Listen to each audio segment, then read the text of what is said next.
겸손한 삶을 살아가고 계십니까?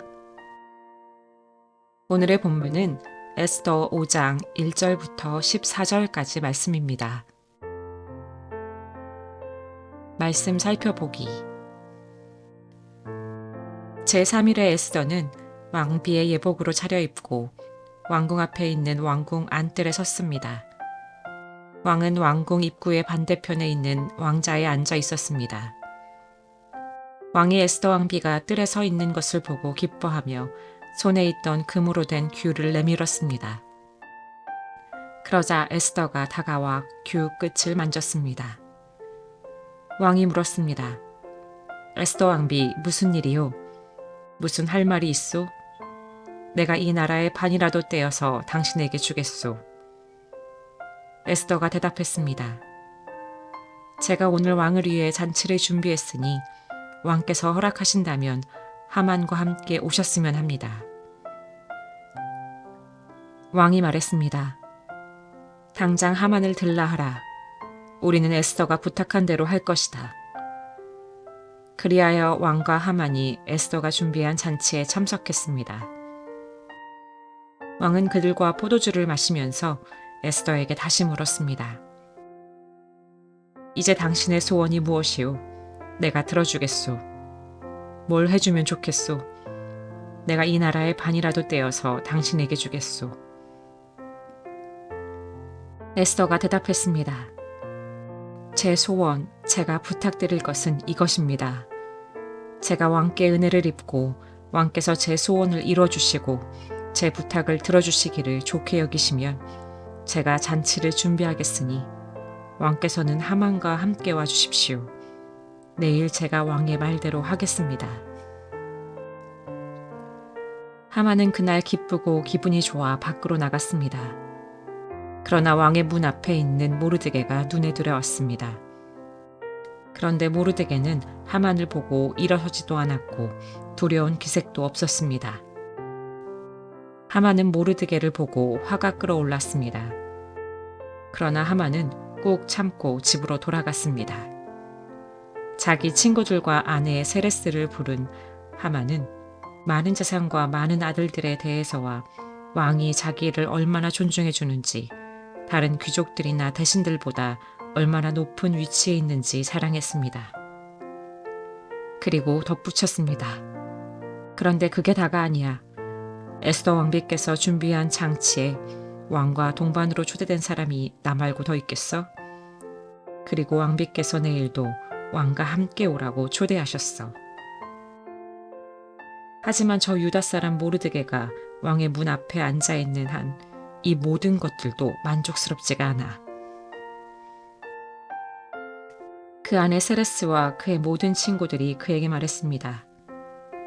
50규빗 높이로 나무를 세우고 아침에 왕께 모르드게를 거기에 매달자고 하십시오. 그러고 나서 왕과 함께 저녁 식사를 들러가시면 얼마나 즐겁겠습니까? 하만은 이 제안을 좋게 받아들이고 나무를 세우게 했습니다.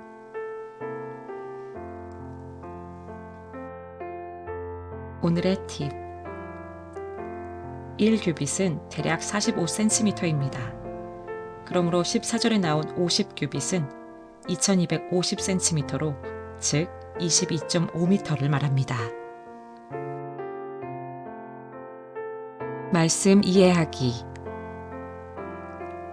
3일간 금식 후 에스더는 죽음을 각오하고 왕 앞에 나아갑니다. 왕은 에스더 왕비를 보고 기뻐하며 귤을 내밀어 그의 목숨을 부지시킵니다. 추측하건대 이때 보이지 않는 하나님의 손길이 왕의 마음을 감동시키신 것 같습니다. 왕이 에스더에게 무엇을 원하는지 묻자 그녀는 왕과 하만이 자신이 베푼 잔치에 참석해 줄 것을 요청합니다. 왕과 하만은 에스더가 베푼 잔치에 참석합니다. 잔치 중에 왕은 에스더에게 무슨 소원이든 들어주겠다고 말하며 에스더는 그가 정말로 자신의 소원을 들어주실 것이라면 다음 날에도 자신이 베푼 잔치에 하만과 함께 참석할 것을 부탁하고 왕은 이를 허락합니다. 이것은 왕이 에스더의 소원을 들어줄 것이라는 확실한 징표가 됩니다. 잔치 후 하만은 기분 좋게 밖으로 나갑니다. 그러나 왕의 문 앞에 있던 모르드게를 보고 화가 치밀어 오릅니다. 모르드게가 그를 보고 일어서지도 않고 두려운 기색도 보이지 않기 때문입니다.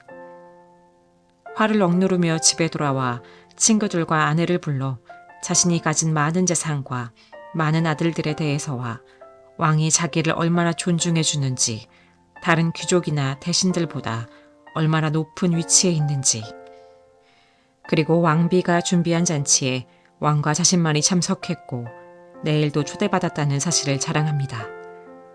그러나 이 모든 것들을 만족스럽지 않게 만드는 것이 바로 유다 사람 모르드게라고 말하며 모르드게에 대한 적개심을 드러냅니다.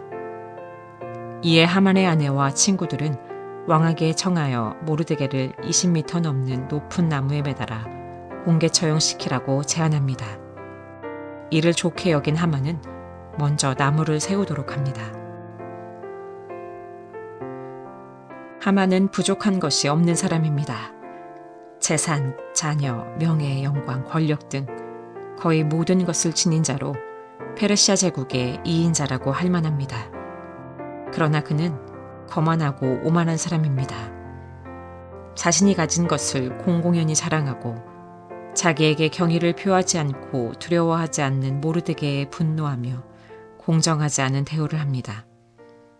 자기의 교만에 상처를 입힌 모르드게를 공개 처형하려 하고 유다 사람들까지도 학살하려고 계획합니다. 하만의 이런 모습은 그 당시 원독자들에게 교훈을 줍니다.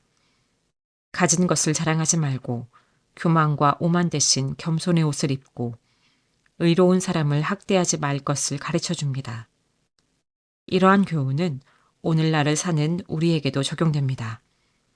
예수 그리스도를 주님으로 모시는 그리스도인으로서 내게 주신 복을 자랑하지 말고 교만과 오만이 아닌 겸손의 삶을 살며 의로운 자들을 공정하게 대우해야 하겠습니다. 말씀 따라 살아가기.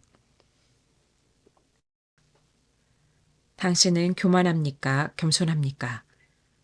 만일 교만한 마음이 들 때가 있다면 그 마음을 내려놓고 겸손의 삶을 살기 위해 어떻게 해야 할지 하나님께 묻고 행하십시오. 말씀대로 기도하기.